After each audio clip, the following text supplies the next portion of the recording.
Selanjutnya, kita akan membahas tentang struktur teks cerita inspiratif.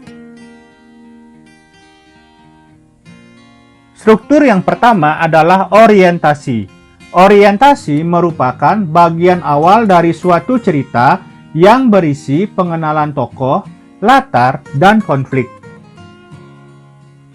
Berikut adalah contoh orientasi.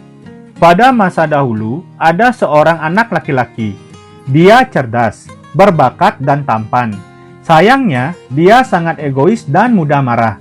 Tidak ada yang mau menjadi temannya. Sering dia marah-marah dan mengumbar kata-kata yang menyakitkan kepada orang-orang di sekitarnya.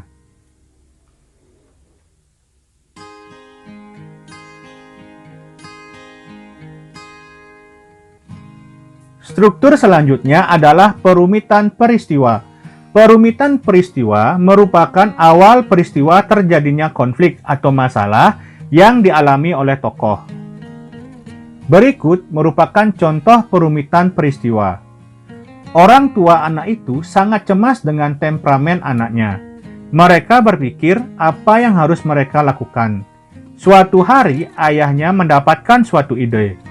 Dia memanggil anaknya dan memberi palu dan sekantong paku kepada anaknya. Sang ayah berkata, "Setiap kamu mau marah, ambil paku dan tancapkan ke pagar tua depan rumah kita sekeras mungkin."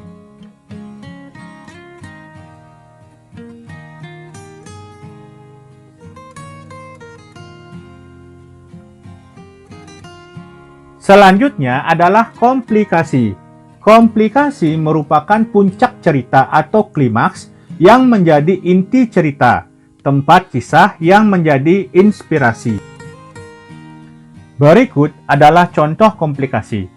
Pagar kayu itu ternyata sangat keras. Palu yang digunakan cukup berat. Karena anak laki-laki itu begitu beringas, pada hari pertama saja dia sudah menancapkan 37 paku.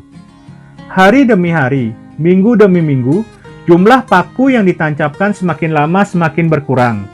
Setelah beberapa waktu, anak itu mulai paham bahwa menahan amarah itu lebih mudah daripada menancapkan paku ke pagar. Suatu hari, anak itu tidak lagi memerlukan palu dan paku. Dia telah belajar menahan amarah dengan baik. Lalu, dia datang ke ayahnya dan bercerita tentang keberhasilannya menahan amarah. Sekarang, setiap saat, jika mampu menahan amarah dalam sehari, cabut paku yang sudah tertancap di pagar.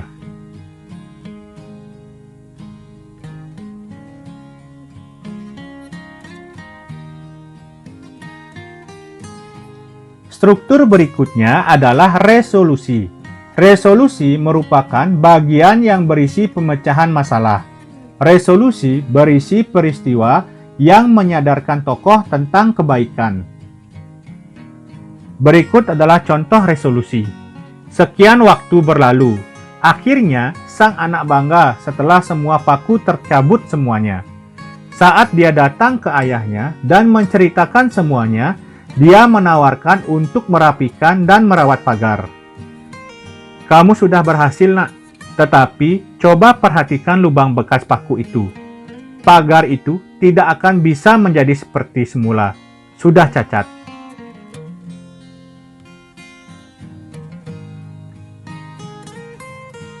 Struktur yang terakhir adalah koda.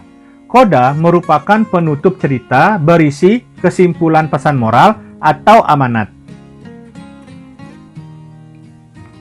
Berikut adalah contoh koda. Hal yang sama terjadi saat kamu menyakiti orang dengan ucapanmu. Kata-kata meninggalkan bekas luka di hati sama halnya lubang bekas paku di pagar. Ingat, kita harus memperlakukan setiap orang dengan sayang dan hormat. Sebab, meskipun telah memohon maaf dan dimaafkan, luka di hati tidak akan pernah hilang.